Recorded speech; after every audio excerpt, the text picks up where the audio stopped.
कई बार हम सोच सकते हैं हम भी कुछ है, Many times we ask us think कि we are something, लेकिन प्रभु हमारे विषय में क्या सोचता है वो बहुत जरूरी है। but what God thinks are see. So brothers and sisters, most important thing in our life is कि our relationship with Lord Jesus. उन्होंने जिंदगी भर परमेश्वर के लिए काम किया, लेकिन प्रभु अंत में उनसे कहता है, People did many works for Lord, but at last God is telling them कि I do not know you. तो ऐसा हो सकता है हम भी बहुत कुछ करें, लेकिन प्रभु अगर हमसे कहे मैं तुझे जानता ही नहीं, तो हमारा जिंदगी का कोई मतलब ही नहीं हुआ।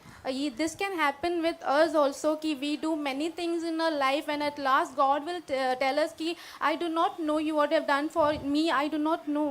सो ब्रदर्स एंड सिस्टर, बहुत जरूरी है कि हम अपने को जांचे। So brothers and sisters, it is very important for us कि we should test ourselves. क्या दिन प्रतिदिन हम प्रभु के लिए जी रहे हैं? Are we living for Lord Jesus every day of our life? क्या हम मनुष्य के सामने अपना नाम बना रहे हैं? या फिर we are making our names in front of the people? Brothers and sister, पौलुस जब जब परमेश्वर के निकट आया, वो और परमेश्वर को जानने लगा। वो कहता है कि दुनिया में जितने पापी उनसे सबसे बड़ा मैं हूँ। And we see that Paulus, when he came near to God day by day, he understood. इतना नहीं है, This should not be done only when we are taking the Holy Communion. Bible कहता है कि हर दिन हमको जांचना है। Bible tells us कि we have to discern about ourselves every अगर day. हर दिन हम अपने आप को जांचते रहेंगे, If we discern ourselves every day, तो उतना ज्यादा रेवलेशन प्रभु हमारे विषय में हमको देगा, तो God will give us more revelation about ourselves. उतना ज्यादा सत्य परमेश्वर हमारे विषय में हमको प्रकट करेगा। Or God will reveal about ourselves more truths about ourselves to us. तो हमको पता चलेगा कि कितना ग्रेस हमें चाहिए। Then we will come to know कि how much Bible says कि every day God's grace becomes new for us. अब ये इसका आप ये वचन का आप जरा सोच के देखो, दिन प्रतिदिन उसका करुणा नया क्यों बन रहा है? And you think कि every day, day by day, His grace is becoming new for us. क्योंकि हर दिन हमको उसकी करुणा चाहिए। Because we need His grace every day. एक दिन आके मिला वो काफी नहीं होगा। One day we are getting is that is not enough. वो वचन कहता है दिन प्रतिदिन उसका करुणा हमारे लिए नया बन रहा है। Verse says that day by day His grace is becoming new for us. उसका अर्थ है कि हर दिन हमको उसकी करुणा चाहिए। The meaning of that verse is we need His kindness every day. So brothers and sister, हमको खुद को जांचते रहना चाहिए। Brothers and sisters, we should discern ourselves every day. और ये बात हमको मालूम रहना चाहिए हम कुछ भी नहीं है। And we should know about ourselves this thing कि we are nothing. हमेशा एक वचन बोलकर मैं आता हूँ, I come every day with a verse. उसकी परिपूर्णता से मैंने अनुग्रह पाया है। In God's fullness I have received grace. ये मेरी परिपूर्णता नहीं है जिस कारण मैं यहाँ खड़े रह के बोल रहा हूँ। This is not my fullness by which I am ये standing here यीशु and की talking. परिपूर्णता थी, इसके कारण मुझे अनुग्रह प्राप्त हुआ। As the name Micah, the name of Micah means who is like God. Mika का नाम का अर्थ ये है कि परमेश्वर वो अपने क्रोध को बनाए नहीं रखता And he delights in unchanging love. और उनका जो प्रेम है वो बदलता नहीं कभी। What more could we ask? Such a wonderful description of our living God. और इससे ज़्यादा हम परमेश्वर से क्या मांग सकते हैं? परमेश्वर का इतना अच्छा जो विवरण दिया हुआ है यहाँ पे। But we heard that we can have a name that we are alive when actually we can be dead. और हमने सुना कि हमारा नाम हो सकता है कि हम जीवित हैं, परंतु वास्तविकता ये है कि हम मरे हुए हैं। That is a very dangerous and terrible thing. तो ये बहुत ही खतरनाक और बदतर बात होगी। That if I feel that I'm alive and I'm really dead in God's sight, that status is something which we should never have in our life. और ये ऐसा स्तर जहाँ पे हम सोचते हैं कि हम जीवित हैं परंतु हम मरे हुए हैं, ये जो हमारा जीवन का स्तर है बिल्कुल खतरनाक है। So brothers and sisters, the word of God speaks about examining ourselves. परमेश्वर का वचन हमसे बात करता है कि हम अपने आप को परखें। But how do we examine ourselves? पर हम अपने आप को कैसे परखें? The way Apostle Paul examined himself is he allowed the Lord to examine himself. और प्रेरित पौलुस ने अपने जीवन में इसकी अनुमति कैसे दिया? उसने परमेश्वर को अपने आप जीवन का परखने के लिए अनुमति दी। He says, I don't examine myself in that sense, but I allow the Lord examines me. उसने कहा कि मैं अपने आप को ऐसा नहीं परखता हूँ, परंतु मैं परमेश्वर को अनुमति देता हूँ कि वो मुझे परखें। There is a psalm, I think it is Psalm 139, which says, Search me, O God, and know my heart. See if there is a wicked way in me. और भजन संगीता 139 में लिखा हुआ है कि परमेश्वर मुझे परख और मुझे जांच और देख कि कोई बुराई का मार्ग तो नहीं मुझ में मेरे अंदर। Psalm 26 says, "Examine me, O Lord, and see if there is any." Let's see that word in Psalm 26. भजन संगीता 36 में जाएंगे।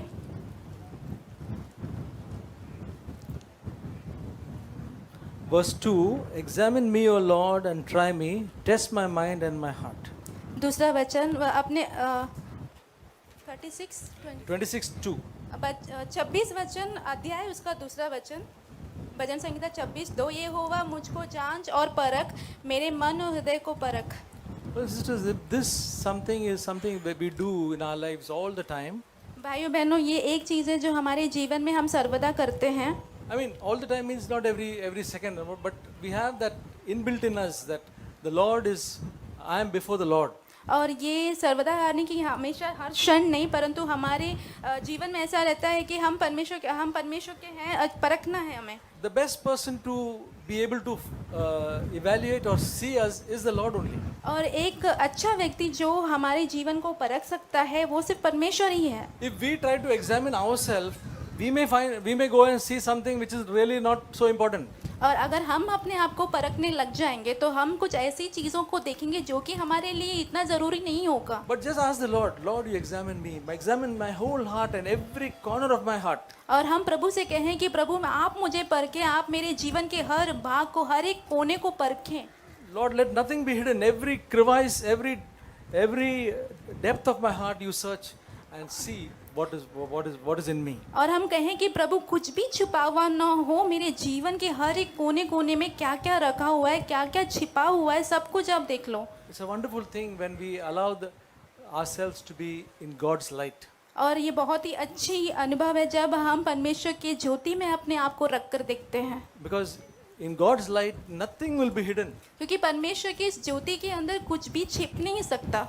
Every intention, every motive will be exposed. हमारे जीवन के हर एक मकसद, हर एक जो उद्देश्य है उसका खुलासा हो जाता है। And so, after that, we will feel so glad in God's presence. और फिर उसके बाद में परमेश्वर की उपस्थिति में हम बहुत ही आनंदित महसूस करते हैं। And just as Jacob got a new name in Israel, जैसे कि याकूब को एक नया नाम मिला इज़राइल करके, the word of God says, if we are overcomers, परमेश्वर का वचन कहता है कि अगर हम जयवंत होते हैं we will get a new name. हमें भी एक नया नाम मिलेगा। Revelations chapter 2, प्रकाशित वाक्य उसका दूसरा अध्याय,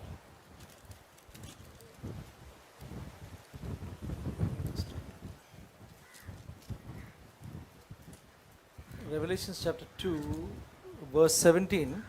प्रकाशित वाक्य 2 उसका 17 वचन। He who has an ear, let him hear what the Spirit says to the churches. To him who overcomes, to him I will give some of the hidden manna, and I will give him a white stone and a new name written on the stone, which no one knows but he who receives it. जिसके कान हो वह सुन ले कि आत्मा कलीसियाओं से क्या कहता है। जो जय पाए उसको मैं गुप्त मन्ना में से दूंगा और उसे एक श्वेत पत्थर भी दूंगा, और उस पत्थर पर एक नाम लिखा हुआ होगा कि जिसे उसके पाने वाले के सिवाय और कोई जान न पाएगा।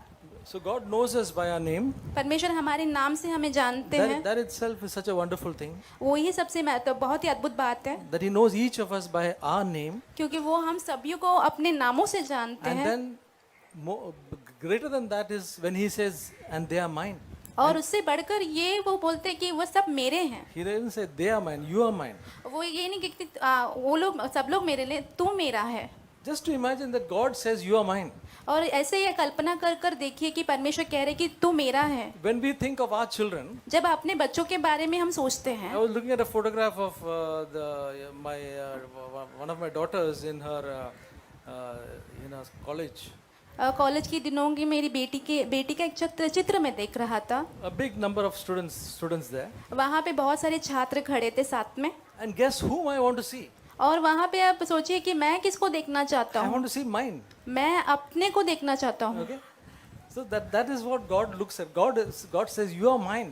और परमेश्वर भी वही चाहते हैं, और परमेश्वर कहते हैं कि तू मेरा है। For each one of us, you are mine. और आप में से हर एक को प्रभु कहते हैं कि तू मेरा है, You belong to me. तू मेरा ही कहलाएगा, I will take care of you. मैं तेरा ध्यान रखूंगा, And we will have a new name. और तुम्हारा एक नया नाम होगा।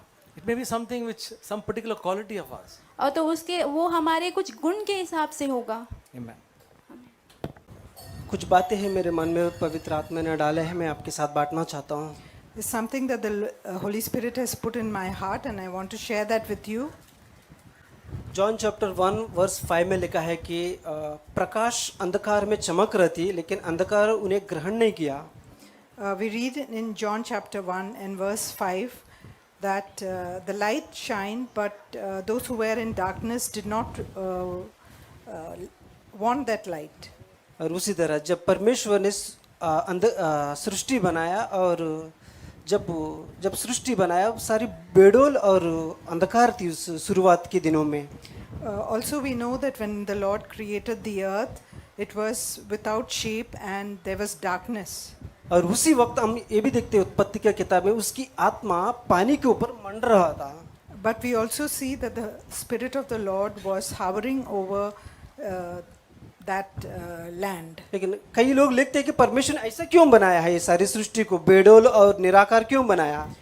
So we may wonder why the Lord has made the earth in such a way without shape and without life in it. लेकिन परमेश्वर ने उस तरह से नहीं बनाया। परमेश्वर ने जब बनाया है बहुत अच्छा बनाया। But God had not made it in that way. He had made it good when he made it. हम उत्पत्ति का किताब में पढ़ते, जब कभी वो हर एक दिन कुछ बना रहा था, वो आखिरी में ये कह रहा था कि अच्छा है। We see that when God created each day after creation, he looked at it and he said that it was good. लेकिन कई बार हम सोचते हैं कि इतना बुरा क्यों हो गया ये सब। And we may wonder why do we see so much of confusion after that. Brothers and sisters, उसी वक्त हम देखते हैं कि परमेश्वर की आत्मा पानी के ऊपर मंड रहा था। And we see at that very moment that the Spirit of the Lord was hovering over the waters. जैसे कि यूहन्ना का किताब में लिखा है कि अंधकार में ज्योति चमक रहा था। Just like we see in John chapter 1 that the light shines in the darkness. लेकिन अंधकार उन्हें ग्रहण नहीं कर पाया। And the darkness did not comprehend it. परमेश्वर ने ऐसा बनाया करके हम सोच रहे, लेकिन उसी वक्त हम देखते हैं कि परमेश्वर की आत्मा उस पानी के ऊपर मंड रहा था। We imagine that the Lord created it in such a way, but we see that the Holy Spirit was hovering over the water at that time. So हम कुछ वचनों में पढ़ते हैं कि जो जुना करार की व्यक्ति था, वो व्यक्ति परमेश्वर के बारे में इतना अच्छी तरह से जानकारी था उसको। We see in the Old Testament that there was a person who had such a good knowledge about So the भजन Lord. 103 वर्स 9, भजन संहिता 103 9वां वचन। Psalm 103 and verse 9. So David जो है जुना करार में जिया करता था, लेकिन वो परमेश्वर के प्रति इतना जानकारी था उसको। David lived during the Old Testament, but he knew the nature of the Lord. वहाँ 9वां वचन में लिखा है, वह सर्वदा वाद विवाद करता ना रहेगा, ना उसका क्रोध सदा के लिए भड़का रहेगा। It says in verse 9, Psalm 103, he will not always strive with us, nor will he keep his anger forever. So brothers and sisters, हमें पता है कि नियम में क्या लिखा है। नियम में क्या लिखा है, जब परमेश्वर मोशे को नियम दिया था, नियम में क्या लिखा है वो हमें पता है। We know what the Lord wrote in the 10 Commandments. और उस नियम में क्या लिखा है वो हमें पता है। We know what is written in the 10 Commandments. तो उस नियम में एक अच्छी नियम था कि परमेश्वर के नाम को व्यर्थ से नहीं लेना। And one of the commandments was that do not take the name of the Lord in vain. इसलिए जुना करार में जितने भी लोग हैं परमेश्वर के नाम से आसान से हल्का सा नहीं लेते थे। So that's why we see that in the Old Testament, the people did not take the Lord's name very lightly. वो लोग जानते थे कि परमेश्वर बहुत क्रोधी है, अगर उसके नाम से मैं हल्का से लूंगा शायद मेरे ऊपर मृत्यु की परिस्थिति भी आएगा। They had the fear of God in their hearts that if I take God's name in vain, maybe His anger will come on me. लेकिन वो व्यक्ति जो जुना करार में जी रहा था, वो व्यक्ति यहाँ पर कह रहा था कि परमेश्वर के बारे में जानकारी बता रहा है। But we see this man in the Old Testament giving us knowledge about the Lord. वहाँ पर लिखा है कि वे सदा क्रोध करने वाला नहीं था। He says here that nor will he keep his anger forever. वो ऐसा मास्टर नहीं था जो हमेशा हमें दंड देने के लिए तैयार में रहते हैं। He was not such a master who always wanted to punish his servants. तो जो व्यक्ति जुना करार में जीते हुए भी परमेश्वर के साथ इतना अच्छा रिश्ता था कि वो परमेश्वर को एक पिता के रूप में जानते थे. He was such a person who lived in the Old Testament, but he knew God as his father. So brothers and sister, हम एक नया करार की जीवन आज जी रहे हैं हम लोग. And now we live in the new covenant. हमें उन लोगों को जो पवित्र आत्मा ने मिला है आज आप और मुझे मिली है. Those people in the Old Testament did not receive the Holy Spirit, but we have received the Holy जो Spirit. स्वतंत्रता उनके पास नहीं है वो स्वतंत्र आज हमारे पास भरपूरता परमेश्वर ने हमें दिया है. The freedom that we have is something that they did not have. सो ये वचन मुझे बहुत प्रोत्साहन मिला कि परमेश्वर सिंहासन पर बैठा है और वो अनुग्रह के सिंहासन पर बैठा हुआ है. And this is something that encouraged me a lot, that the Lord is sitting on the throne, and that throne is a throne of grace. और इसका मतलब ये नहीं कि वो न्याय का हिस्सा नहीं लेगा एक दिन. That doesn't mean that he will not judge. वो न्याय का हिस्सा जरूर लेगा, He will judge. There will be a day of judgment. लेकिन वो इस वक्त हमें अनुग्रह करेगा But at this moment, we are before the throne of grace. क्योंकि परमेश्वर अनुग्रह के सिंहासन पर बैठा हुआ है. Because he's seated on the throne of grace. सो जैसा ब्रदर सुरेश ने कहा कि मैं जानता हूँ तुम जीवित हो लेकिन मरा हुआ है. Just like what Brother Suresh shared, that you have a name that you are alive, but you are dead. कई बार हम कहते हैं कि मैं बहुत कुछ कर सकता हूँ लेकिन हम कुछ तैयार नहीं रहते हैं अंदर. Many times we feel that, okay, I can do a lot of things, but we see there is no preparation in us. मूसे कहता है कि 40 वर्ष में मैं प्रभु के लिए सब कुछ कर दूंगा. परमेश्वर बोलते तू तैयार नहीं है. Just like Moses felt that he was prepared at the age of 40 to do anything, but the Lord told him that you are not ready for it. और 40 वर्ष के बाद उसकी फादर इन लॉ के पास जो तोड़ा गया है उसके बाद मूसे बोलते हैं कि अभी मैं कुछ नहीं कर सकता हूँ. And we see that after spending 40 years with his father-in-law where he was broken, we see him saying that I cannot do anything, I am not prepared. तब परमेश्वर बोलते अभी तुम तैयार है. And then the Lord tells him, you are now prepared. Brothers and sisters, जब हम तैयार है करके हम कहते हैं असली में हम तैयार नहीं है. Brothers and sisters, when we feel that we are ready, that's when we are not ready. जब हम तैयार नहीं थे असली में तब हम तैयार है प्रभु के लिए. And when we feel that we are not ready, that is when we are really ready. सो इस वचन को हम मनन करेंगे. प्रभु आशीष करे आपको. Let's meditate on this word, and I believe that it will be a great blessing for us. I would like to share from what we heard today.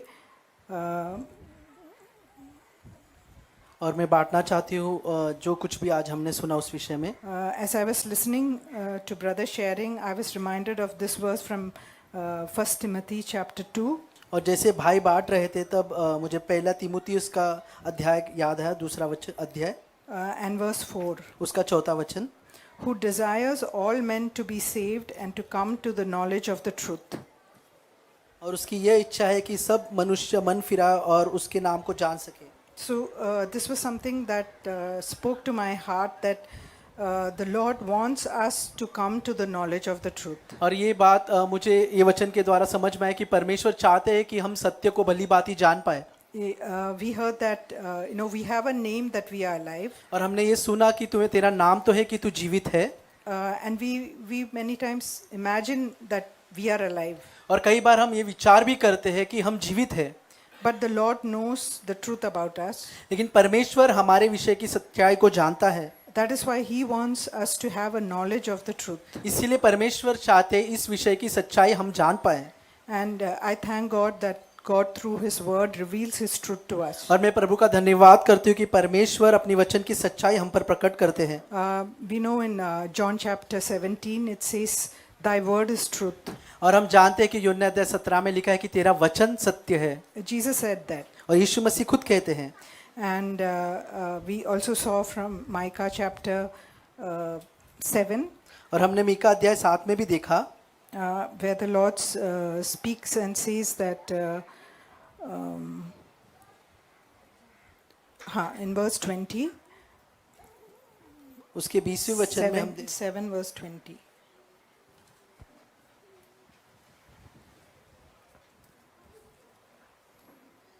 Seven नहीं sir, ये Micah है.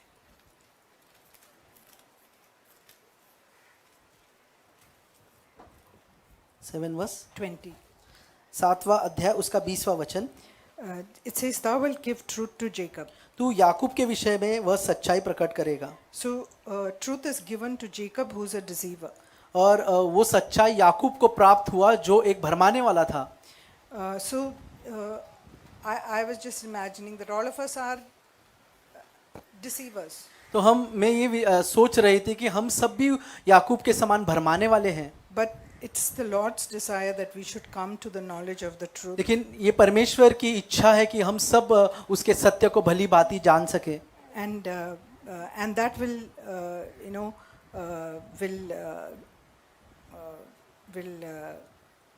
bring salvation to our lives. और ये बात हम सबके जीवनों में उद्धार का कारण बनेगा।